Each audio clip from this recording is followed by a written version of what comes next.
Shalom అలైకుం, shalom అలైకుం, shalom అలైకుం. సిలువ విలువ వాక్య భాగము అపొస్తలుడైన పౌలు కొరింథీ సంఘానికి మొదటి పత్రిక 1వ అధ్యాయం 17-18 వచనాలు చదువుకుందాం. Paul's first epistle to Corinthians, chapter 1, verses 17 and 18. బాప్తిసం ఇచ్చిన క్రీస్తు తను పంపలేదు, కానీ క్రీస్తు యొక్క శిలువ వ్యర్థము కాకుండానట్లు వాక్చాతుర్యం లేకుండా సువార్త ప్రకటించడానికే ఆయన నన్ను పంపెను. శిలువను గురించిన వార్త నశించిన వారికి వ్యతిరేకము, కానీ రక్షింపడం మనకు దేవుని శక్తి. క్రీస్తు శిలువ వ్యర్థము కాకుండానట్లు లేఖన భాగం ధ్యానం చేసినప్పుడు క్రీస్తు యొక్క విలువను శిలువ కార్యాన్ని వ్యర్థం చేసేవారు ఉన్నారు, గ్రహించిన వారు ఉన్నారు. శిలువను గురించిన వార్త నశించిన వారికి వెరితనము, కానీ ఈ శిలువ వార్త నశించిన వారికి అది వెరితనముగా కనిపిస్తుంది, ఒక ఫూలిష్గా కనిపిస్తుంది. కానీ విశ్వసిస్తున్న ప్రతి విశ్వాస కూడా అది దేవుని యొక్క శక్తి ఉన్నది. Power of God for the believe in Christ who died on the cross of Calvary for the sins of the whole world, for the remission of the whole world. ప్రపంచ పాపాల నివారణ కొరకై, ప్రతి వ్యక్తి చేసే పాపల నివారణ కొరకై యేసు సేవలు ఆకాశం మధ్య వేలాడినాడు. అమానుషమైన శిలువ శిక్షను ఆయన భరించాడు ఆయన. కాబట్టి అపొస్తలుడైన పౌలు ఈ శిలువ వార్తను ప్రకటించడానికే నేను పంపబడ్డాడు, మన దేనికి పంపబడలేదు. God sent his word to proclaim the message of the cross of Christ. క్రీస్తు యొక్క శిలువను గురించిన ఆ సువార్తను ఇలాగ ప్రకటించడానికి, ఇలాగ అందివ్వడానికి, ఆ శిలువ విలువను అనేకులు తెలియజేయడానికి నీకు వాక్చాతుర్యం అక్కర్లేదు. ఎలా ప్రకటించాడు శిలువ గురించిన వార్తను? వాక్చాతుర్యం లేకుండా. మొదటి కొరింథీ పత్రిక 2వ అధ్యాయంలో మనం చూస్తాం 4-5 వచనాలు. నేను దేవుని శక్తిని ఆధారం చేసుకుని ఉండవలనని నేను మాట్లాడినను, సువార్త ప్రకటించినను, జ్ఞానయుక్తమైన తీయని మాటను ఎంపక పరిశుద్ధాత్మయు దేవుని శక్తి కనప దృష్టాంతములనే వినియోగించి తిని. వాక్య భాగంలో జ్ఞానయుక్తమైన తీయని మాటను వినియోగింపక, నేను మాట్లాడినా సువార్త ప్రకటించినా కూడా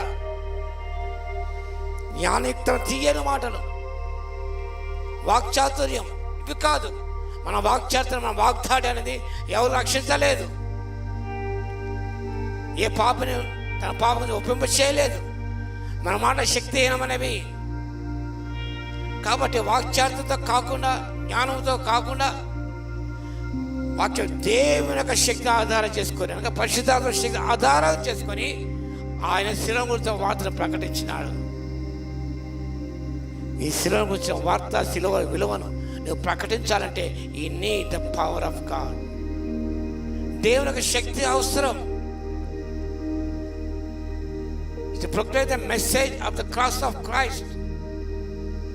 శిలువలో రక్షణ, విమోచన, పాప క్షమాపణ, సమాధానము, భద్రత, క్షేమము, నెమ్మది, ఇవన్నీ కూడా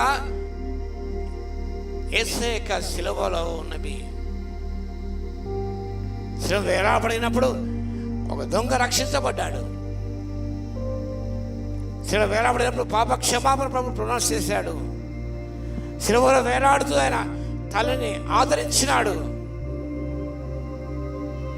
ఇవన్నీ కూడా శిలువ యొక్క విలువలు, సత్యాలు. అవన్నీ కూడా వాటిని మనము ఈ లోకానికి అందివ్వాలి. అందుకొరకే పంపబడ్డా మనం, వేరేదోనగా కాదండి. born believer is obligated to proclaim the message of the cross of Christ to the perishing world. దేని గురించి ప్రకటిస్తున్నావు? ఈనాడు మనల గురించి ప్రకటిస్తున్నాం, మనం ఎక్స్పోజ్ చేసుకుంటున్నాం. ఈ యొక్క శిలువ వార్త మరుగున పడిపోయిందండి. ఇది ప్రాముఖ్యమైనది, రక్షణ సువార్త ప్రాముఖ్యమైనది. శిలువ రక్షణ లోకానికి అందించింది. ఆ రక్షణ మరుగుపడిపోయింది. ఎక్కడ రక్షణ సందేశాలు ఎక్కడ ఈనాడు ఎక్కడ ఉన్నాయండి? స్వస్థ సందేశాలే అగ్రస్థానం ఆక్రమించి ఉన్నాయి. నిజమే, స్వస్థత జరిగించబడతాయి ప్రభు నామంలో. కానీ ప్రాముఖ్యమైనది, మానవునికి కావాల్సింది, నశించలోకి కావాల్సింది రక్షణ సువార్త, శిలువ గురించిన వార్త. ఇది అనేక విరితలు కనిపించవచ్చు, కానీ ఎవరైతే విశ్వసిస్తారో, ప్రభు నమ్ముతారో, అంగీకరిస్తారో, ఆ శిలువ వాళ్ళలో ఒక శక్తిగా మారిపోతుంది. It become powerful weapon. కాబట్టి ఆ శక్తి ఆధారంగా చేసుకొని అప్పుడు పౌలు 3 మిషన్ల ప్రయాణం జరిగించాడు, అనేక సంఘాలు స్థాపించాడు. ఈ శిలువ గురించి వార్త మరుగున పడిపోతుండగా నువ్వు రక్షించబడ్డావు. ఈ శిలువ గురించి వార్త ప్రకటించి ధన్యత పొందడానికి పరిశుద్ధాత్మ దేవుడు కృపా సహాయత మెండుగా దయచును గాక. ఆమేన్. మహోన్నత యేసయ్య, మీకు స్తుతి స్తోత్రాలు నాయనా.